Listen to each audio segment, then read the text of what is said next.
জম্মু কাশ্মীরের পেহেলগামে পর্যটকদের উপর সন্ত্রাসবাদী আক্রমণের ঘটনার পর 6 মে গভীর রাত থেকে অপারেশন সিন্দুরের মাধ্যমে পাক মদতপুষ্ট সন্ত্রাসবাদীদের কড়া জবাব দিয়েছে ভারতীয় সেনাবাহিনী। অপারেশন সিন্দুরের মাধ্যমে ভারতীয় সেনাবাহিনী যে অদম্য সাহস এবং অসীম পরাক্রম প্রদর্শন করেছে, তাতে তারা ভারতবর্ষকে এক নতুন উচ্চতায় নিয়ে গেছেন, এমনটাই মনে করে প্রদেশ বিজেপি। সোমবার বিজেপির রাজ্য দপ্তরে আহত এক সাংবাদিক সম্মেলনে এই কথা জানান প্রদেশ বিজেপির মুখপাত্র সুব্রত চক্রবর্তী। সাংবাদিক সম্মেলনে তিনি জানান, সেনাবাহিনীর অসীম পরাক্রমের সাথে দেশের অখণ্ডতা এবং সার্বভৌমত্ব রক্ষায় প্রধানমন্ত্রীর নরেন্দ্র মোদীর নেতৃত্বাধীন কেন্দ্রীয় সরকারের রাজনৈতিক সদিচ্ছা ছিল উল্লেখযোগ্য। আর এই কাজে দেশের সবকটি রাজনৈতিক দল এবং গোটা দেশবাসী সরকারের পাশে ছিল। এর জন্য ভারতীয় সেনাবাহিনীর বিমান বাহিনী, স্থল বাহিনী এবং নৌবাহিনী প্রত্যেক বীর সেনানীদের অভিনন্দন ও শুভেচ্ছা জানান তিনি বলেন, তাদের পরাক্রমে দেশবাসী আজ গর্বিত। তার সঙ্গে দাঁড়িয়েছেন, এই সিদ্ধান্তের সঙ্গে দাঁড়িয়েছেন। তার জন্যে প্রথমেই আমরা ভারতীয় সেনাবাহিনী, সে হোক বিমান বাহিনী, হোক স্থল বাহিনী, হোক নৌবাহিনী, প্রত্যেক বীর সেনানীদের আমরা অনেক অনেক অভিনন্দন জানাচ্ছি, শুভেচ্ছা জানাচ্ছি। তাদের পরাক্রমে দেশের মানুষ আজ গর্বিত এবং একটা ঐতিহাসিক নির্ণায়ক জয় এর মাধ্যমে ভারত লক্ষ্য করেছে।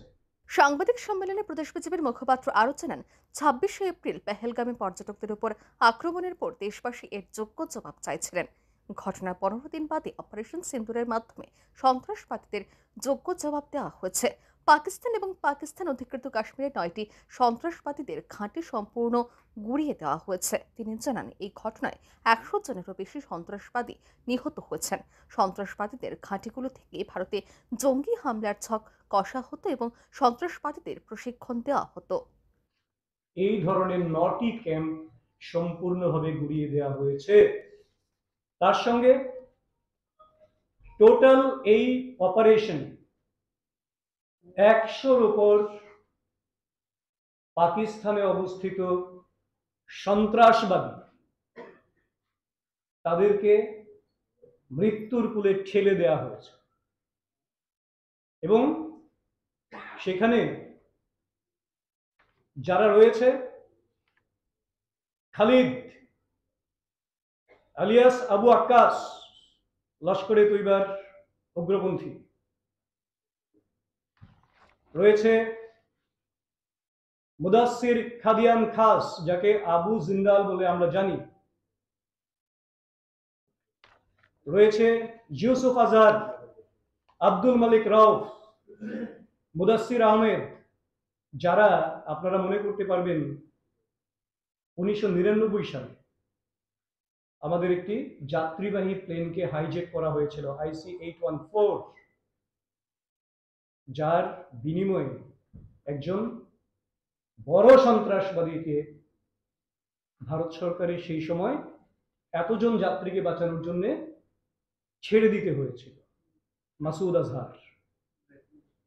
সেই জায়গায় তাদেরকে হত্যা করা হয়েছে। তারা এই সঙ্গেও যুক্ত ছিল এবং 1919 সালের পুলওয়ামা ব্লাস্টের সঙ্গেও তারা যুক্ত ছিল। মোহাম্মদ হাসান খান, জৈশে মোহাম্মদের। সাংবাদিক সম্মেলনে প্রদেশ বিজেপির মুখপাত্র আরও জানান, ভারত যখন সন্ত্রাসবাদীদের ঘাঁটিগুলোর উপর আঘাত হানছিল, তখন সন্ত্রাসবাদীদের সমর্থনে পাকিস্তান ভারতের উপর প্রত্যাঘাত শুরু করে। কিন্তু ভারতের এয়ার ডিফেন্স সিস্টেম আকাশে পাকিস্তানের বহু ড্রোন এবং মিসাইল বিনষ্ট করে দিতে সক্ষম হয়। শুধু তাই নয়, পাকিস্তানের 11টি এয়ারবেসকে ধ্বংস করা হয়েছে বলে জানান তিনি। রিপোর্ট, আর নিউজ।